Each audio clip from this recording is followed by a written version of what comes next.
नमस्कार, आपण पाहताय कोकण वार्ता न्यूज. कोकण वार्ता न्यूज मध्ये आपलं सर्वांचं स्वागत. पाहुयात बातमी सविस्तरपणे. 2 दिवसांपूर्वी लोणेरे येथील ओमकार रेसिडेन्सी या लॉजवर एका तरुणीची निर्घृण हत्या झाली होती.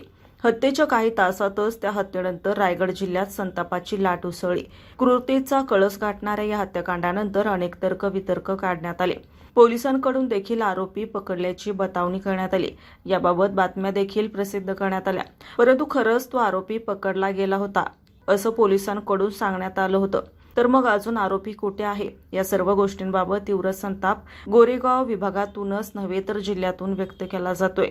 याबाबत काल संध्याकाळी बौद्ध विहार गोरेगाव येथे सर्वपक्षीय सर्वधर्मीय अशी सभा आयोजित करण्यात आली होती. या सभेत अनेकांकडून लोणेरे येथील अमानुषपणे केलेल्या हत्येला 24 तास उलटून देखील हत्येच्या नराधमाला अटक करण्यात रायगड पोलीस अपयशी ठरत असल्याचं पोलीस प्रशासनावर ताशेरे ओढले गेले. पोलीस प्रशासनाविरोधात तीव्र नाराजी व्यक्त करण्यात आली असून त्यानंतर सर्व धर्मीय आणि सर्वपक्षीय नेत्यांनी गोरेगाव पोलीस ठाण्यात पोलीस उपविभागीय अधिकारी काळे यांची भेट घेऊन सदरील आरोपी नराधम का पकडला नाही असा जाब विचारला.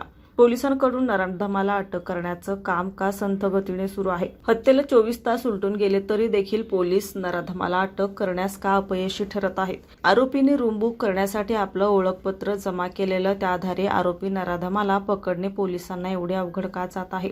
एवढे असे अनेक प्रश्न विचारले गेले. मात्र पोलिसांकडून आरोपीला पकडण्यात अपयश मिळत असल्यानं आणि पोलिसांकडून समाधानकारक उत्तर मिळत नसल्यानं सर्व नाराज आणि संतप्त नेते आणि जनता पोलीस ठाणे समोरील जिजामाता मैदानात एकत्रित जमा झाले. त्यावेळी नरेश आहिरे यांनी आक्रमक भूमिका घेत 24 तासाच्या आत त्या नराधमाला पकडलं नाही तर गोरेगाव जिजामाता मैदानामध्ये जनाक्रोश रायगड पोलिसांना पाहायला मिळेल या तीव्र भाषेत रायगड पोलिसांच्या निष्क्रियतेवर निषेध व्यक्त केला आहे. सचिन पवार, कोकण वार्ता न्यूज, माणगाव, रायगड.